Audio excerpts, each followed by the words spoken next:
Paano ko nga ba ginagawa yung circuit ko mula sa simula hanggang sa matapos?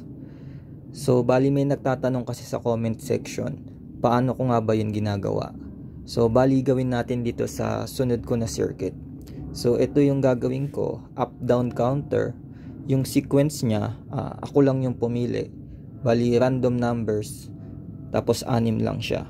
So, dalawa yung magiging circuit natin. Isa para sa up, isa para sa down.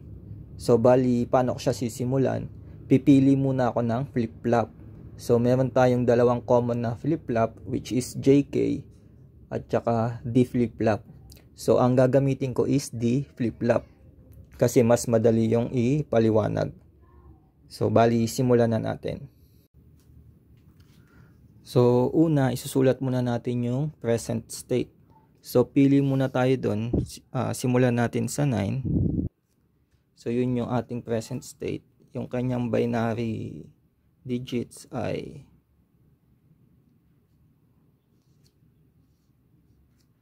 so, bali, ang next state niya is 11. So, sulat din natin yung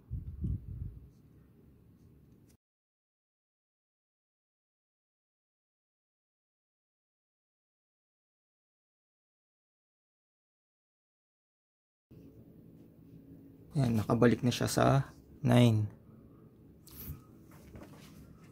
Tapos, ang isusolve natin dito is yung input ng D flip-flop, which is ito, apat.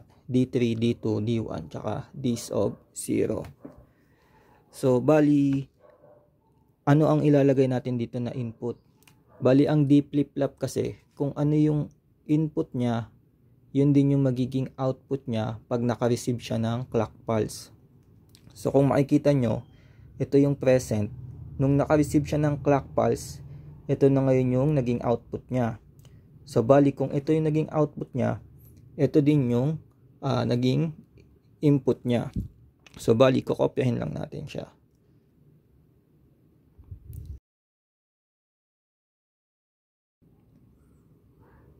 So, bali next, i-solve na natin yung equation ng input ng ating D flip-flop.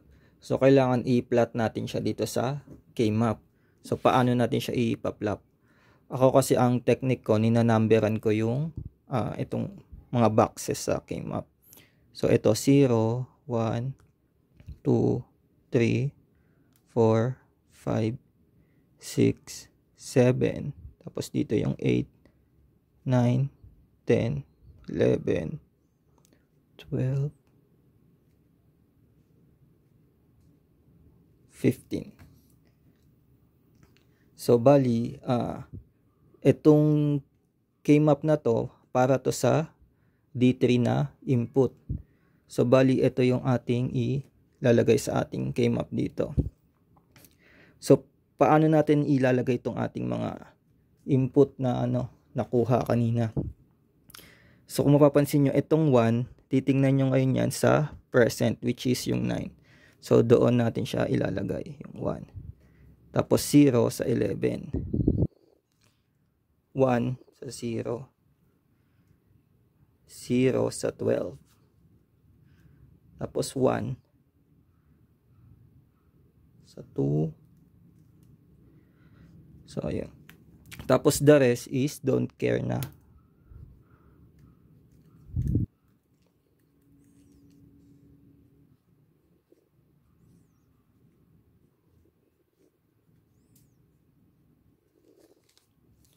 So, yun. Tapos, solve na natin.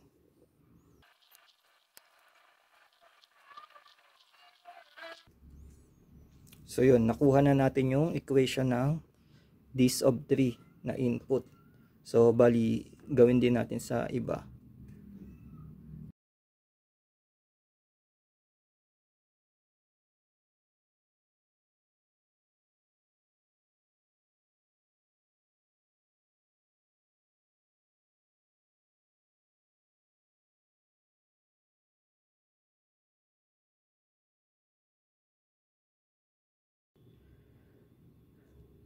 So, yun. Nakuha ko na yung equation ng ating input para sa up counter at saka sa down counter. So ito yan. Tapos ito, na-summarize ko na siya dito. Nabilang ko na din kung ilan yung gagamitin kong AND gates tsaka OR gate.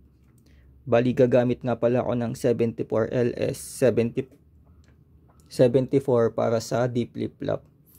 So kung may equation na kayo, pwede nyo nang simulan yan sa breadboard yung circuit. Pero ang next na gagawin natin is gagawa tayo ng schematic. So drop lang muna ng schematic yung gagawin natin.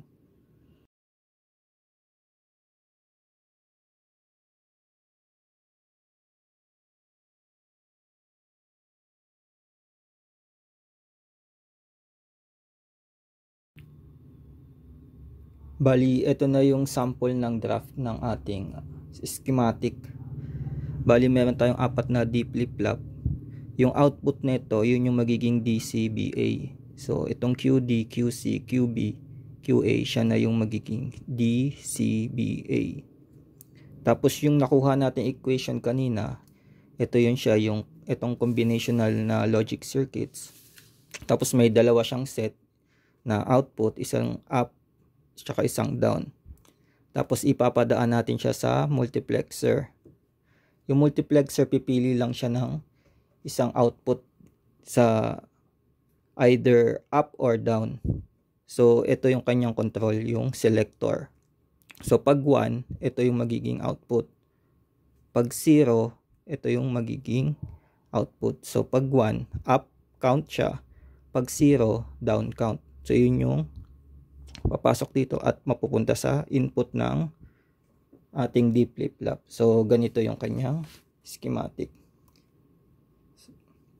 So yun, bali pwede nyo nang simulan yung circuit pagkatapos nito. Ito na yung circuit ng up-down counter. Bali hindi ko na siya ni-record kasi hindi kaya ng cellphone, mababa yung memory . So bali sa pag-breadboard, wala naman talaga akong technique. Ito naman, ang ginawa ko dito, inuna ko yung switch. Pinagdikit ko siya sa ating D flip-flop. Ito yung D flip-flop. Tapos ito yung combinational circuit, yung nakuha natin equation. Tapos ito yung multiplexer. Tapos ito yung 7-segment decoder. Papunta sa 7-segment. So parang ayun, pinagsunod-sunod ko lang din. Tapos yung ating switches para sa reset. Tapos itong sa selector ng multiplexer. Tapos yung ating D flip-flop, meron din siyang preset. Nilagyan ko din ng switch. Tapos yung clock pulse, gumamit na din ako ng RS latch. Bali itong switches pala natin is gawa sa RS latch. Bali, try na natin kung paano gumagana yung ating up-down counter. So, balik ganito yung RS latch, no? Ayan, tatap mo lang. Short.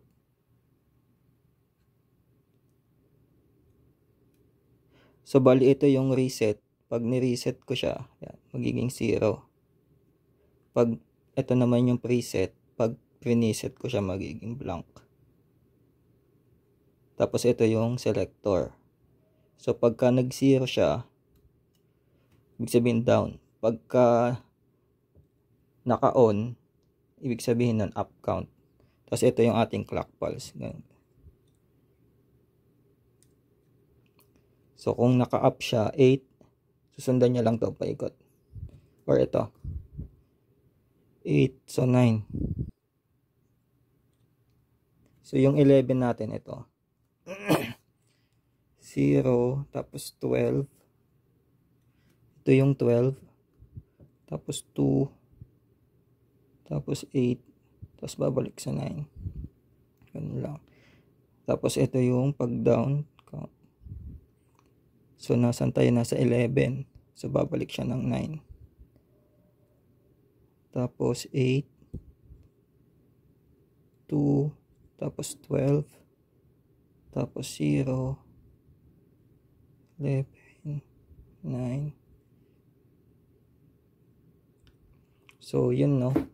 Tapos, Doon naman sa illegal state or invalid state, pwede natin siyang makita. Bali, chinek ko na lahat yung invalid state niya. So, ganito yung nakuha kong sequence para sa up count niya. So, yung up muna natin. So, testing lang tayo ng isa. Try natin yung 4. 4 is 0, 0, 0, 1, 0, 0.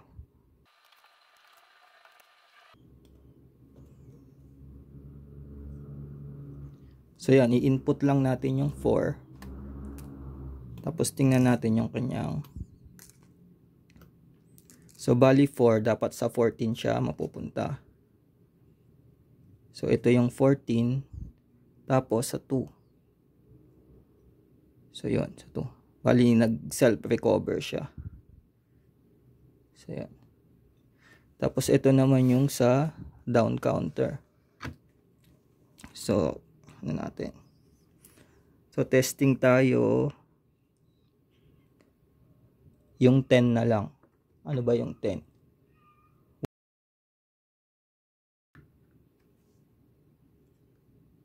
So ito yung 10. So mapupunta siya sa 4 tapos sa 9. Tanggalin pula natin.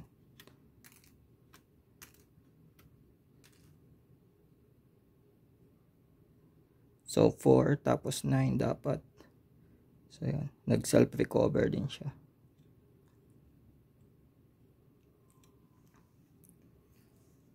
So yun. Bali yun na lang muna ngayon.